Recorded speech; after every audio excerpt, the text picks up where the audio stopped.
किमु रोदिषि मानसि सर्वसमम। रोना बंद करो यार। देखो, कई बार ये होता है कि हमको मूड नहीं लगता, कुछ करने में इच्छाएं नहीं होती। हम तो जो सत्संग है ना सुनते हैं, लेकिन उसमें मन नहीं है। जबरदस्ती से जो भी कर रहे हैं, घर में खाना बनाते हैं, सब करते, साफ सफाई कर, लेकिन मन नहीं किसी में। पता नहीं क्या हो गया। अब अध्यात्म से भी हमारा मन हट गया है। क्या करें? देखो, ये समस्या कई व्यक्तियों की है। देखो, इसका एक कारण है, जब हमारा जीवन मैकेनिकल हो जाता है तब ये होता है।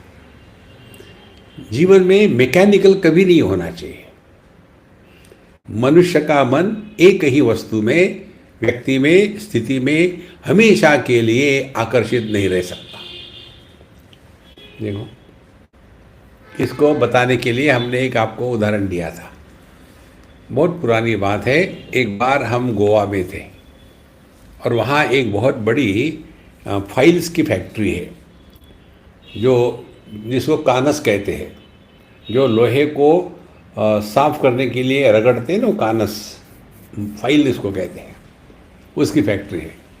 वो हमको दिखाने के लिए ले गए और वहाँ जाने के पश्चात काफ़ी लेथ मशीन थी, 400-300 होगी कुछ, और हमको दिखा रहे थे। हर एक मशीन पर एक आदमी था, कुछ ना कुछ कर रहा था। तो मैंने कहा कि भाई मैं किसी एक से बात कर सकता हूँ क्या? बोले हाँ जी ज़रूर करिए। तो मैंने पूछा, हमने कहा कि देखो महात्मा जी, हम आपसे बात करेंगे तो आपके काम में कोई गड़बड़ तो नहीं होगी? बोले नहीं जी। अभी तुम करोगे कैसा? बोले ये काम हम पिछले 20-25 साल से कर रहे हैं, अब तो आंखें बंद करके भी कर सकते हैं, रोज़ यही कर रहे हैं।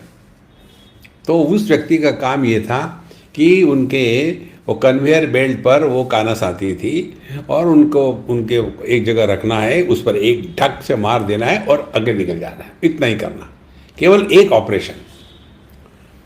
ये वो व्यक्ति 1 दिन नहीं, 2 दिन नहीं, 1 महीना नहीं, 2 महीने नहीं, 1 साल नहीं, 2 साल नहीं, कितने सालों तक करता रहा। तो मैंने उनको पूछा, हमने कहा कि ये तुम करते हो, बोर नहीं होते?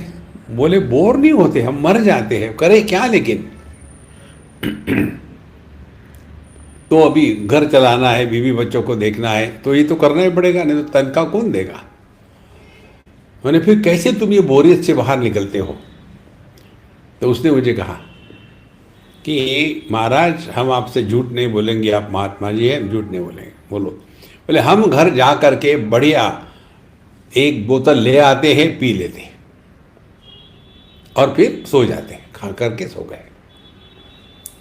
अब उसमें हम उसके दुर्गुणों को देखेंगे कि ये मदिरा पान कर रहा है, लेकिन आप अब उसके अंदर जाके देखो। जो व्यक्ति कोई भी काम मैकेनिकली करता है उसमें का रस निकल जाता है, और जब रस निकल गया तो आदमी बोर होने लग जाता है, किसी में मन नहीं लगता, क्योंकि जीवन में रस नहीं है। रस माने परमात्मा की अभिव्यक्ति। रसो वैसा रसगम हेवायम लब्ध्वा आनंदी भवति। क्योंकि हम उस मैकेनिकल लाइफस्टाइल में फंसे हुए हैं।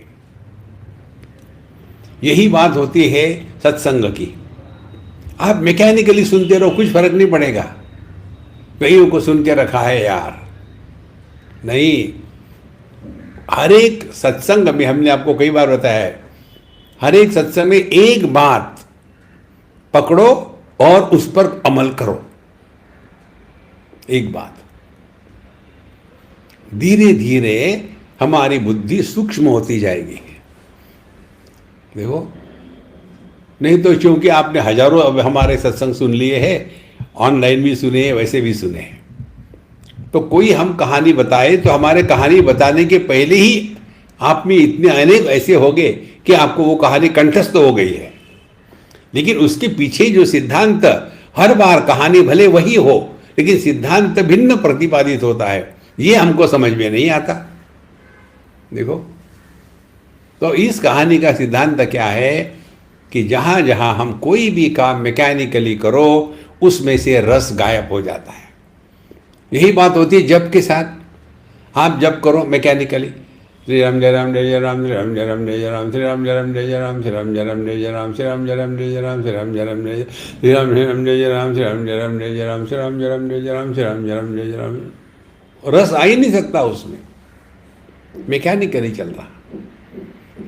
तो यदि इसके ऊपर आप चिंतन करो, यार ये मैं इतने सालों से जब कर रहा हूँ, इसमें मुझे रस क्यों नहीं आता, चिंतन करो। तो उसके लिए हमने आपको एक टेक्निक बताई थी। आप अपने ही मुख से चिंतन करो और अपने ही कानों से सुनो। श्री राम जय जय राम, श्री राम जय जय राम, श्री राम जय जय राम। सुनो, कर्म करने में मन का होना आवश्यक नहीं है। देखो, कोई भी काम मैकेनिकली हो गए ना, फिर आपको ध्यान देने की जरूरत नहीं, अपने आप होते रहता है, डिफॉल्ट सेटिंग हो जाती है। देखो, ये गाड़ी चलाने वाले जो ड्राइवर होते हैं, एक जो हमेशा चलाते हैं, वो बात भी करेंगे, गाना भी लगाएंगे, इधर भी देखेंगे, थूकेंगे, झगड़ा भी करेंगे और सामने ट्रैफिक को भी गाली देंगे, और फिर भी उनका गियर जब बदलना है तब बदल देते, रोकना है रोक देते, बिल्कुल सहज, क्योंकि वो मैकेनिकल हो गया। और इसीलिए उनके जीवन में जो रस है वो खत्म हो जाता है। इसीलिए महाराज, अपने जीवन से इस रस को खत्म मत होने दो। तो क्या करे, अपने जीवन में कोई ना कोई 1 2 3 4 जो भी हो सके नई नई हॉबी लगा ले। देखो, कोई हॉबी, उस हॉबी से हमको मिलना बाहर कुछ नहीं है, पैसे खर्च ही होने हैं, लेकिन उसमें आपका मन लगा रहे।